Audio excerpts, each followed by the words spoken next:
What's up, guys? Tim Halstead here for Pro Stock Mania continues on with the show. This is a continuation of my series on Pro Stock Mania, the Pro Stock 351 Cleveland. I'm so overwhelmed by the number of subscribers I got in the last week or so. It just blows me away. I never thought that this would happen like this. I got to thank Adrian from New Zealand. He really went through all my videos. I think he said it took him a week to go through every video. There's over 110 videos on my channel. And if you're watching this, you might be just seeing these two videos on Pro Stock Mania. But if you go back through my channel, you'll explore all kinds of things from fuel systems to suspensions, CalTrack, and the builds that I have on this Cleveland. So I appreciate everybody tuning in. There's no doubt it's awesome. And it almost makes me realize when I started looking and delving into this and researching it, it kind of freaks me out a little bit, because when I look at it, I don't know how old you guys are, but I looked at the stats on my YouTube channel, and the biggest group is really the 45 to 55 range, because we kind of remember this time period.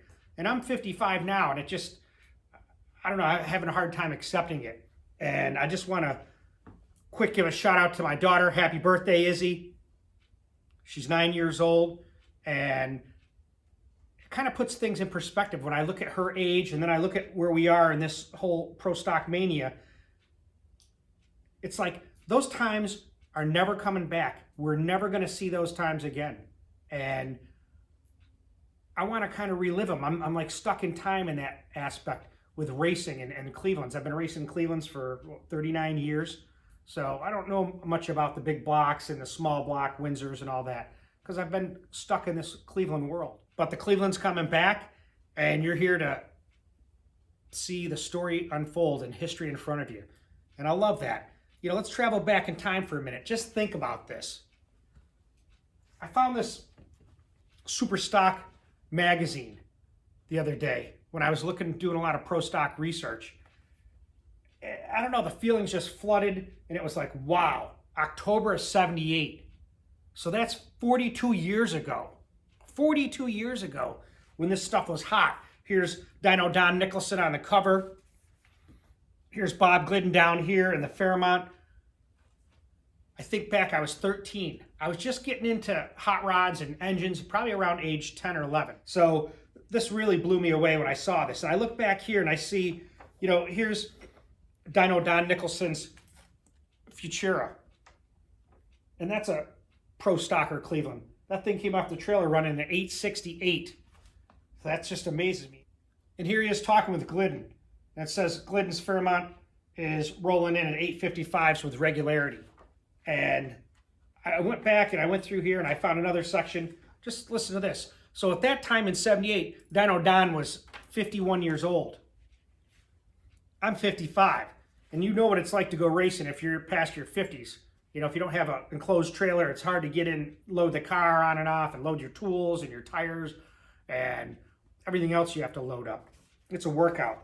But here it is, Pro Stock. Bob Glidden, 33, in 1978. Continued his domination of Pro Stock racing by debuting his brand new 1978 Ford Fairmont Futura to a Summer Nationals victory worth $11,000 in cash and prizes. They always put in prizes there.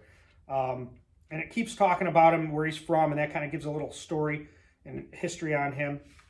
And this is what I want to do, bring back this history. I want to take you back in time with this build so that you can experience the same things I am. And a lot of people have been commenting like crazy. And it's hard to keep up with the comments, and I'm doing the best I can.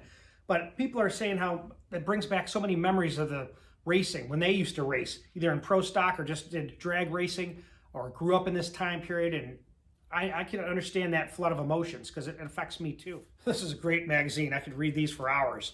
I have a whole stash of hot rod magazines, Carcraft. I don't think I have a lot of super stock. There was another one that was drag illustrated, I think. But I just want to finish these intakes up and then we'll move to the block. So here's another intake here. This is a Wyand, the 1994. This is another, these are the two tunnel rams that the Cleveland guys had to choose from when they raced pro stock. A lot of them went to this. Seems like to be the most popular one, but I've seen quite a few with this 1994 Wyand.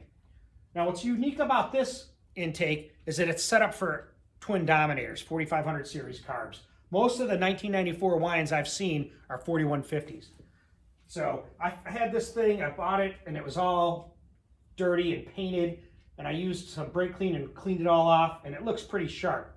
But what I want to do is send this to Illuminu, Scott Miller. He's done a couple of my intakes. I want to send him this one here and this UR19. Like we said, we talked about this one here. I want to leave the appearance the way it is. I don't want to mess with it. But I do want the carbs gone through, and I like them to look factory. So in this case, this intake has a lot of port work done. I never even knew it because it was full of old bodywork dust, and it's pretty cool. So that'll be something I want to put on a Pro Stock block. Here's the top. You can see it right here. 2994, I think, is the part number. But it has this little one-way check valve. You know, I've seen that on other Pro Stock motors. I even seen it on Glidden's motor before. And the reason I think it's on there, and you can comment if you want, is that I guess with these carbs, they might have run too rich when they first start up until they warmed up a little bit, and maybe they had some backfires, and that helped prevent blowing the intake apart. But I'm not sure. If you know, chime in. Let us know. So here's another thing. One of the guys commented and said, did I know of Harold Dutton? And Harold Dutton was a Pro Stock racer that had it's a Mercury Capri. It's called the Drag Hag. Now, I know it had Boss 429 power. That's when I've seen pictures of it. And I'll try to put one out up here if I can find it. But what I do have is supposedly he ran a small block with A3 heads. And I bought this intake from Cliff Williams. If you're watching, Cliff, thanks. But this is a sheet metal intake for a Cleveland. And you've seen this before. I've shown it before. But it fits A3 heads. And I'm dying to see what this thing can do for power. So that's another one of my objectives, is to test some of these intakes out. We talked about the heads and the port work that was done to them extensively, and I showed that on the video. It just blows me away. People are impressed. I want to give some shout outs because they're well deserved, and I appreciate the comments that people are posting on my channel, because this is how we learn, and this is how we figure out what happened, where and when, is from personal experience. But I want to throw some shout outs out there. I got to give the shout out to Adrian, who's helped build this channel. Thank you, my friend from New Zealand. JJ, who's 9. His father has, I want to say XY. I'm not good with the abbreviations for the Australian muscle cars. So bear with me with that. But he's been running Cleveland Power, and the kid's been building motors and into Cleveland since he was 2 years old. And I'm going to post on a separate video some of the stuff that he sent me and wrote to me, because I think you'll like this. Then I got, David Sargent, who actually was involved with Dyno Don Nicholson and his team, where they had swapped motors because Dyno had a problem and they put their motor in his car. He contributed, and you can read it on the original Pro Stock Mania video, some of the things that those Pro Stock heads had. I got Mike S. He worked at, I want to say it's Niley's, which was a machine shop in Georgia. And when he was working there on some of his stuff, I guess John Kazi rented some area from him, and that's how he met John Kazi. And he was just starting to develop his big block Ford head because they had such a problem with the exhaust ports, just like the Cleveland, because they had to fit that chassis and those shock towers. So he got to know Kazi a little bit, and he was talking to him about all the heads that he developed. Brian Baxter, he emailed me. He has Roy Hill's Pro Stock Mercury Capri. He races that. I think it's a 557 big block in it now. But people are just going crazy. I mean, I got Daniel Wilson, I've known for years. He's been contributing. I got Aussie Super Snake. I got the Lloyd Chapman, who said he may have even done these Pro Stock heads at Champs. I think it's Champ Competition Engineering. And he said he may have done those heads because he recognized those part numbers. So it's just overwhelming, the amount of participation that you guys are getting into. So let's get to the blocks. Let's see these blocks, and I'll kind of compare them. Now, someone else asked about the oiling system. I'll do a separate thing on oiling because I can talk for hours. And so there's not a lot of difference between these two Cleveland blocks, from the XC block, which is this one here, to the regular standard Cleveland. There's no difference that you see in the valley or the cylinders up here, but what you do see is on the bottom end, and that's where the difference is. Now, I'm going to tell you, let me flip these around and we'll talk about the history of the XE block, because it's kind of fascinating, actually. I don't want these lifters to fall out. I better set them over here.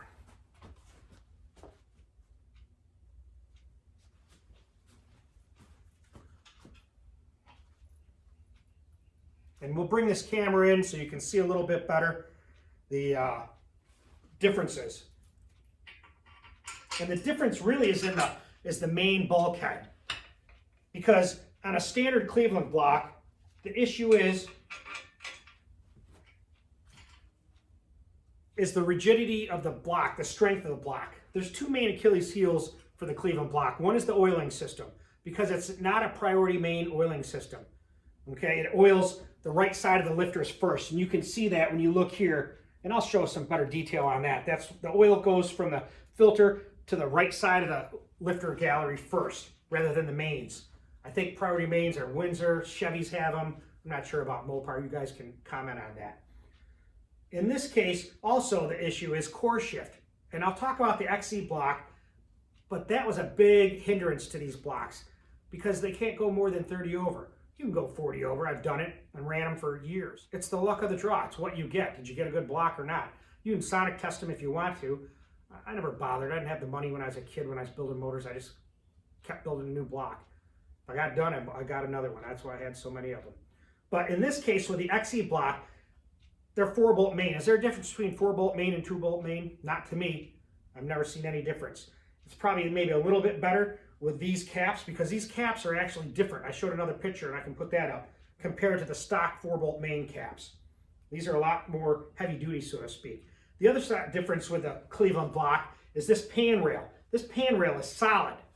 In this case, it's scalloped on both sides. That caused a little bit loss of integrity to the sides of the bulkheads. And Cleveland's will go right through the bulkhead when they start getting a lot of cylinder pressure and horsepower if they're a weak block, you know, with some core shift. I've had one break like that. Let me show you what I'm talking about. So here's my 408. And you can see here, if you look, it's hollow here. It's cut out. It's not full. And that's a weak spot for these blocks. In this case, it's all solid here. And I'm looking to see if I can see all right, but it's all solid here, here. That makes this whole bulkhead extremely strong when you compare it to the stock Cleveland block. The same with these XE caps. They're much bigger, especially down here, when you compare it to these here. They're kind of thin right in this area. Now compared to the XE. I mean, that thing's a monster. Now this also, they call it a pillow block because it has a little bit of raised area here, whether it had more water capacity, helped strengthen the cylinder wall. I don't know the whole story. They were all XE 1925-40. This is 7D2. So this is from April 2nd of 1977. This block here, the DOAEL, this is OL18. I think that's December 18th, 1970. If I'm wrong, let me know. And like I said, there's no difference for the most part in these two Cleveland blocks in what I said, but there is a difference in material. Supposedly this is higher nickel content, and actually when they made these blocks and machined them in the Geelong foundry in Australia, they had a hard time cutting the metal and had to slow it down because it was burning up bits. Back in 69 through 72, they came up with this 366 NASCAR program. So they made some Cleveland blocks that were specifically for that. And they were Siamese cylinders, and they were thick cylinder walls, and they could go 80 over without any issues. Now, they only made like 200 of them, and they didn't have a lot of quantities left for people that were racing.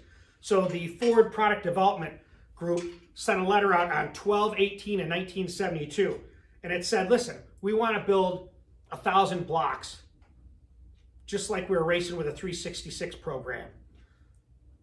4-bolt main, Siamese cylinder walls. They figured up the cost, and the cost for the changing the tooling for the casting was $80,000 bucks. Special handling of the block, which included some that were going to be scrapped, is about $80 to $100 each on top of the block cost, and then the machine work was $12.85. It worked out to be about $173 extra a block. So apparently that never went down, and they only had about 200 good NASCAR 366 blocks out of 250. 50 of them weren't quality. They didn't accept the bore, whatever. They were scrapped. So Bud Moore, we've heard of Bud Moore. He said that the blocks were running low. And he talked to the vice president of Ford, who was Don Tope at that time. He said, listen, we're running out of blocks. We need more. What can you do? So Don Tope, being the vice president, took it in his own hands. He gathered the tooling, engineers or whatever, and he sent the patterns to Australia, to the Geelong foundry. There, what happened was, in the States, they were using oil sand type casting of the cast iron. In Australia, they were using a CO2 process, carbon dioxide process. Don't ask me any more about the metallurgical aspects or casting. Someone might tune in on that. So they had to change the patterns around to accept the CO2 casting process. So at that time, 200 XE blocks were made. They were all the same number, 19, 25, 40. They were cast in 2 runs of 100 blocks each. They first cast them in December of 1975, and then they were machined in the spring of 1976. Now they were machined at Geelong, but they had a problem with machining, like I said before, with the hardness of the cast iron, with the high nickel content, and also they couldn't do the outer caps somehow, so they had to take them off the line, machine those, put them back in the line, and finished with cam tunnels and boring and whatever. They're all finished at like 3.99, so that they could be bored when they got back to the States for whoever was using them the way they wanted to. And then they made a second run in 1976. Now, like I said, with the 4-bolt main caps, they couldn't machine them, the outer holes at the Geelong foundry, and they also didn't make the caps. So the caps were made in the US, casted here, and sent to Geelong, where they were machined with the blocks and made to the blocks. So in 1976, 2 shipments of XE blocks were sent. They were used by racers. You know, I heard that Ernie Elliott used them. Bill Elliott's car had them. Bud Moore used them. A lot of NASCAR guys used them. By 1980, the blocks were running out. So Don Tope said, hey, we need to get more of these blocks. So he talked to Ford Australia and says, hey, we want to make more of these blocks. What do you think? Well, they said the core patterns were worn out and they needed to make new ones. So Ford authorized that and they made new patterns for that. So in March of 1982, 500 NASCAR blocks were made. They all had XE 1925-40 as a part number. And they were cast in batches of 50 to 70. So by June of 1982, I was still in high school, I was a junior at that time, they were made available to racers. So the 500 blocks that they sent, they started having problems with them. Then Ford engineers said, hey, we better check this out. They x-rayed them, sonic tested them, went through them, and found out of basically 500 of them, 200 were good, 300 were junk. And I don't mean junk, they're going to throw them out, but they weren't up to standards for racing with a core shift. They were fine for passengers' cars. They sent them back to Australia, and that's why you see these guys say, hey, I got an XE block in my tow truck, or my LTD, or Falcon, or whatever cars they came in. And it says that when they had the blocks in the production cars, they didn't drill out the 4-bolt main caps, the outer bolts. So out of that order, 200 blocks were good. So they went through and categorized them and serialized them and sold them as best to worst. Now, Fast Eddie, the guy that had this block, who he said he bought it brand new from Ford, said that it had a sonic sheet with it. He's looking for it. If you can find it, great. If not, it doesn't matter. But he bought this from Ford. He bought 2 of them. So supposedly these are one of the good blocks. They found out at that point, instead of messing with the Cleveland architecture, they switched and they went to the Windsor type hybrid block, which had, you know, the Windsor block with the Windsor oiling system, but Cleveland bearing size for the mains in Cleveland heads. And that's where the cleaver came from.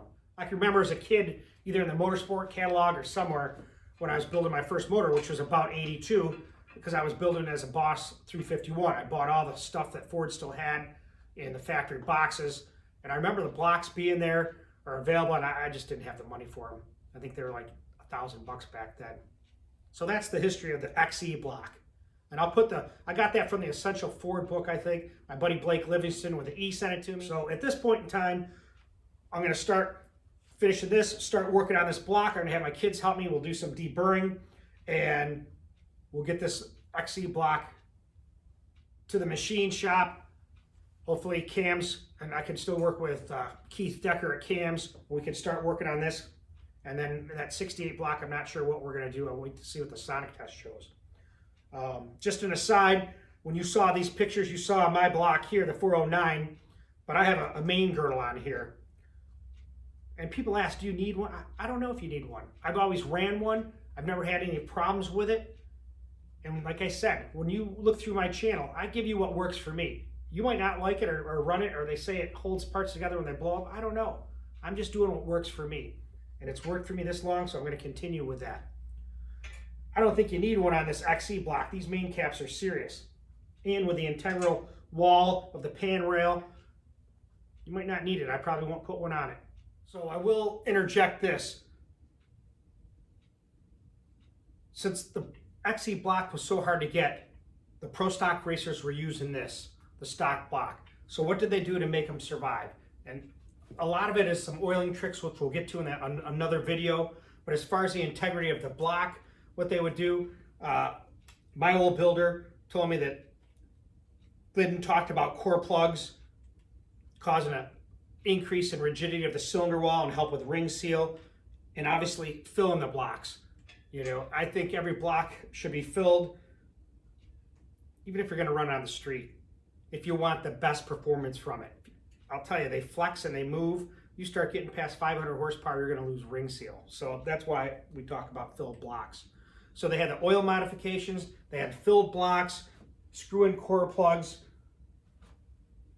The other thing that they would do, and they're kind of rare, and actually I talked to Animal Jim about this, and you've read it in magazines, but I talked to Animal Jim on the phone one day. I'm gonna need to call him back. He's a great guy. But he told me that he had a furnace brazed block, and I think it was Bill Kuhn that did it, where they bored it out and put sleeves in it, and then they furnace braze them in, which distorts the whole block, and everything has to be remachined to make it square again. But those blocks were nearly indestructible, and they could go 125 over, is what he told me. Now, I did have, since I've had this YouTube channel, I did get a chance to buy an original furnace brazed pro stock motor, complete. I don't know if the carbs were there, but I think it was from intake to oil pan, and that had a furnace brazed block. And the guy told me it was built by a guy named Red, who works at Roush Racing. So he's been with Roush for a long time. Man, I wanted that. But he wanted like 10 grand for it. And to me, you know, if I was a millionaire, yeah, I'd probably buy one. But I'm not, and it doesn't mean that much to me. If I come across one, anybody's got one, give me a call and I'll take it. Yeah, this pro stock history is just getting crazy interesting. Not just from a Ford aspect, but from all different makes. And I appreciate everybody that's tuning in that likes Mopars and Chevys. You know, there's been a couple negative comments, but I don't bother with that stuff. You know, people are here to learn and to kind of see what goes on from an internal aspect of a pro stock car. I mean, I just read a thing and I reviewed it. It was Joe Pappas, who was on board with the Motown Missile. That's Don Carlton's car. Now him and a group of other guys, and I can't remember their, Dick Oldfield, they were all with Mopar Chrysler backing. So they ran the Mopar Missile. They had a Cuda, they had a Duster, a couple Dusters. But some of the things I read about those cars, just for FYI, you know, they were running data loggers back then. They had 6-channel data loggers that was in the trunk with a reel-to-reel tape, and they could do 6 different sensors depending on what they wanted to measure, whether it was suspension, whether it was air, oil temp, same stuff they do now. And then they had a van there at the site, and it had a weather station in it, and they could download it on the graphs, like basically what they're doing today. Obviously a little more archaic, but that was wicked. Now, the other pro stock teams didn't know this. They didn't know that they were running data acquisition equipment. So they also moved the wheelbases. We all talked about that, to change the stagger and the light, to change, you know, to keep you from turning that light on red lighting. So they would change they had to keep a certain wheelbase, but they could move it about in regards to the body by sectioning the body, making the wheel wells different. Dick Landy even used to cut the section of the front, including the grill, and smush it together. And sometimes if you look at his old pictures, I read this and Joe Pappas said this, you can see it looks distorted. A lot of high-tech stuff going. I look at those cars, I'm just amazed at the, I saw a video on YouTube that recreated the Motown missile. They found it in another guy's garage. He had it, actually it was on the side of his house, and he had it for a long time sitting underneath a tarp. And they went to town on it. It's crazy restoration. So Dave Sargent said, oh, you should get a pro stock car and run the pro stock circuit with this thing. Well, that'd be nice, but I just don't have the time for that. Although it would be cool to get a Maverick or a Fairmont and put this motor in it. I'll have to look around and see what's out there. So like I said, I appreciate everyone subscribing and sharing. Stay tuned. There's plenty more to come. I'm going to try to keep moving on this. I just don't make videos like every day. So I looked at my past times of video posting, and it's usually like 3 or 4 weeks before I post something. It just depends on how things work out. I'll try to get them done in a timely manner, and I appreciate you sharing this with your friends, because we're going to bring this Cleveland back alive, because I heard Cleveland's make power. Stay tuned.